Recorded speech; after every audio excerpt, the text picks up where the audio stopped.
Hey everyone, welcome back to another episode of the Speak the Truth podcast. I'm your host, Matt Tardio, and today's episode is being sponsored by Call Sheet. Today, the IDF just came out with some wild information. If you want to obtain $500 billion in cash and gold, they are pointing out exactly where you can find it inside of Beirut. And this is not a joke. I'm not making this up.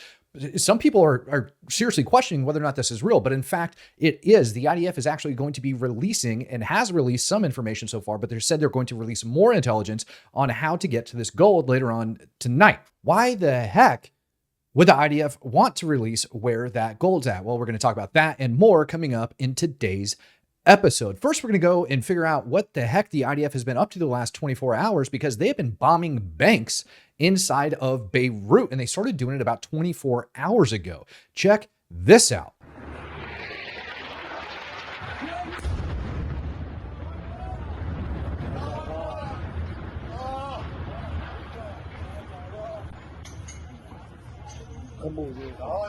Now, that is just one example of the many banks that the IDF struck last night inside of Beirut. Here's another one.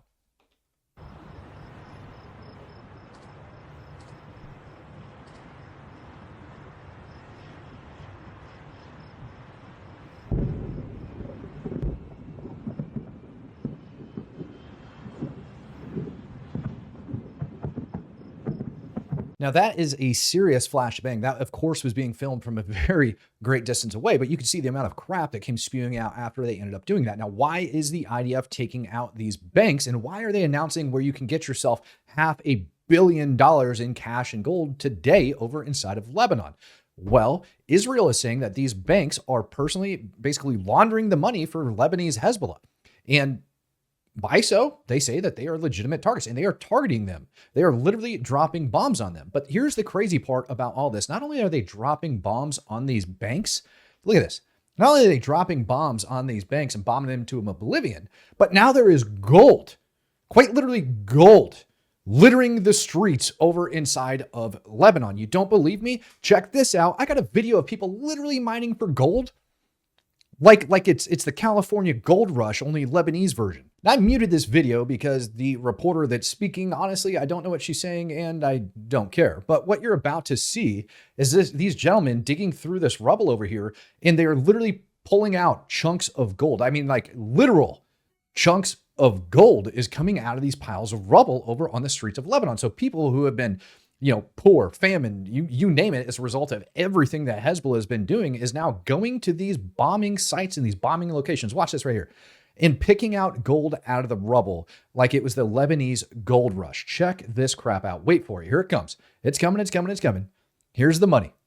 Oh, yeah. I mean, literal money shot. That's his hand filled with flipping gold because they bombed these banks. And it's littering the streets now over inside of Beirut. And there's people that are just picking it up, getting rich off of this gold that Hezbollah had stored inside of these banks. And now the IDF has came out and said that they are aware and know the location of where $500 million worth of gold and freaking currency is located. And it is that of Mr. Nasrallah's that is currently being held underneath a hospital. The IDF just dropped this video in English a little while ago. Give it a listen. Tonight, we're exposing Hezbollah's financial network and how Hezbollah uses it to fund its terrorist activities.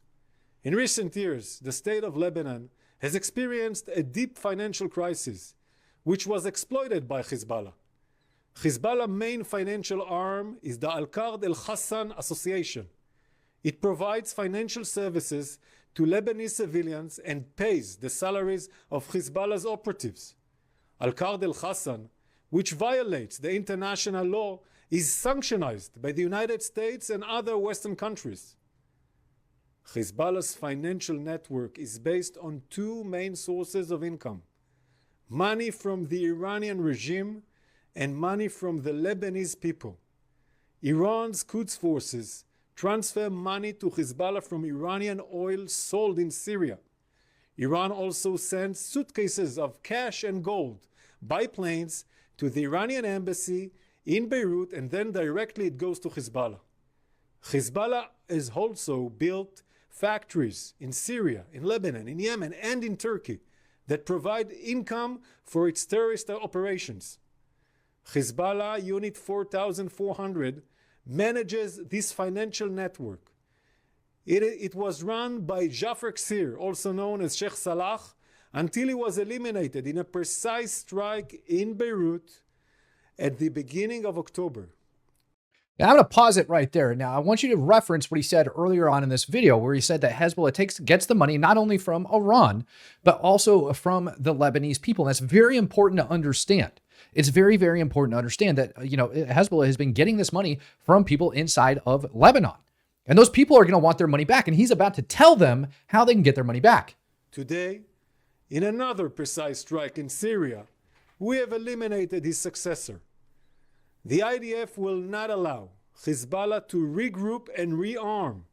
Not only is this Iranian money used to kill Israelis, it also threatens the Lebanese economy. As Hezbollah continues to smuggle Iranian money into Lebanon in dollars, it devalues the Lebanese pound, making the economic crisis in Lebanon even worse. Another source of income for Hezbollah is the citizens of Lebanon. Hezbollah makes money for Lebanese citizens by offering them financial services through the Al-Qard Al-Hassan Association. Last night, we called on Lebanese civilians to move out of harm's way from Hezbollah's financial facilities across Lebanon, including in the Dakhia area. We published these warnings in Arabic, on social media, and also through other channels. The Israeli Air Force carried out a series of precise strikes on these Hezbollah financial strongholds.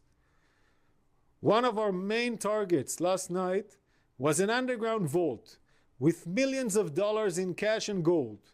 The money was being used to finance Hezbollah's attacks on Israel. This vault was deliberately located under a residential building. Our strikes will degrade Hezbollah's ability to finance.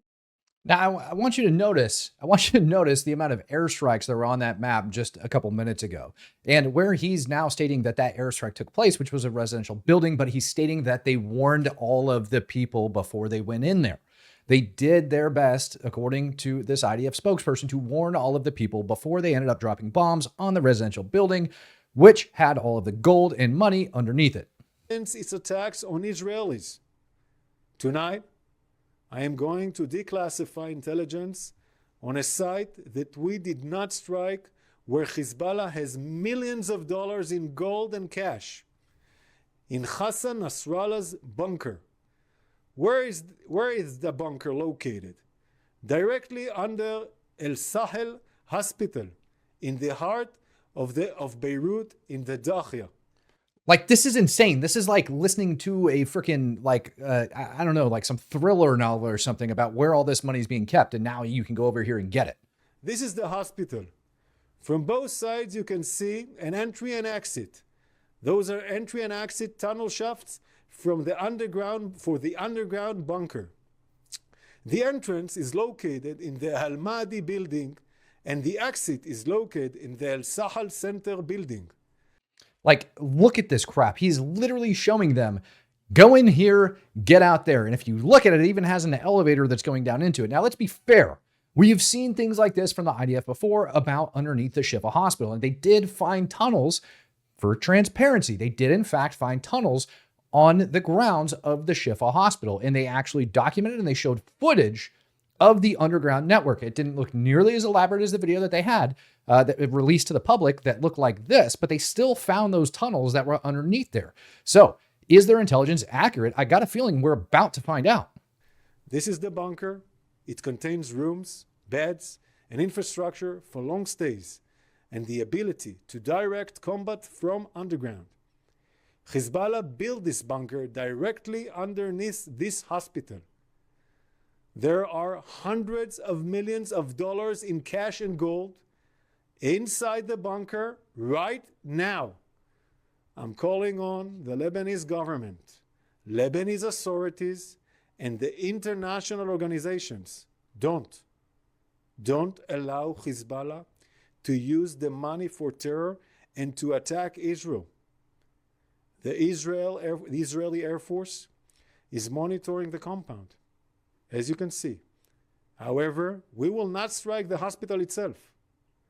I want to emphasize, we are not at war with the people of Lebanon.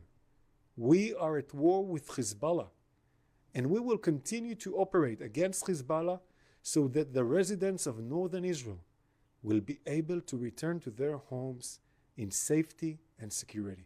How insane is what I just showed you? Not only did he say, look, Hezbollah has been stealing this money from the people, and they have it all stored over here. And if you want your money, you can go get it back. We are not going to target this location. We will not bomb the hospital like we bombed this place and we bombed this place and we bombed this place. Here is the entrance and here is the exit. How well do you think that's going to work out? I mean, for the love of God, I have a feeling there is about to be a mad rush over to this hospital in the morning when people wake up and hear this announcement, if people aren't already banging on their doors. Now, all of this talk of money, gold, and everything else over inside of Lebanon has got me thinking it's probably the right time to introduce you guys to our sponsor for today's episode, Kalshi. And I'm really excited to tell you guys about this new app. It's not only an app, it's also available on desktop. Check this out.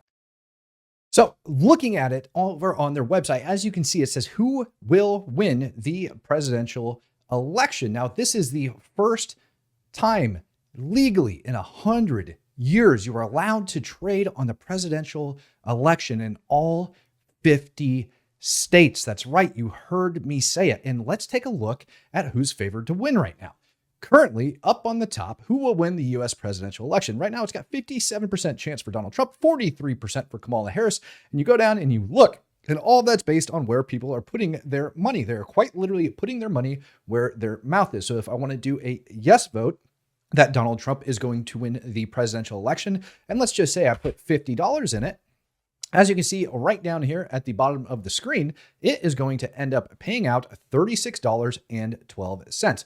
Why? Because that's what's popular. That's what people think is going to actually be the outcome of it. If I want to vote no, that Donald Trump will not win the presidential election, and I put 50 in there, it's going to end up paying me out 66 on top of my original 50. How wild is that? So you're getting 116 contracts, average price 43 cents. You're going to get that plus the rest of it, which is going to end up coming out to a $116 going straight back to you. And yes, this is perfectly legal. This is not a joke. Now, if you want to put your money where your mouth is, like me, head on over to Kalshi. Kalshi has already facilitated over 1 billion in trades. The election markets are now live to trade. You can sign up using my link, kalshi.com/Rob, and the first 500 traders who deposit $50 will get a free $20 credit. That's right, a free $20 credit after you deposit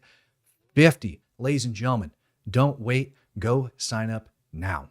Well, the director of the hospital over inside of Beirut, where Israel says is keeping all of that money underneath it, has already came out with a statement saying that it is not factual that the money is underneath there. And he's actually calling on the Lebanese military to come to the hospital and actually inspect the hospital grounds following the IDF statement that that is where all of the money is. Now, I remind you that the IDF did say do not do anything with this money, and they are going to be monitoring the facility. Now, just a short time ago, I happened to notice that there was aerial defense artillery going off over the skies of Beirut.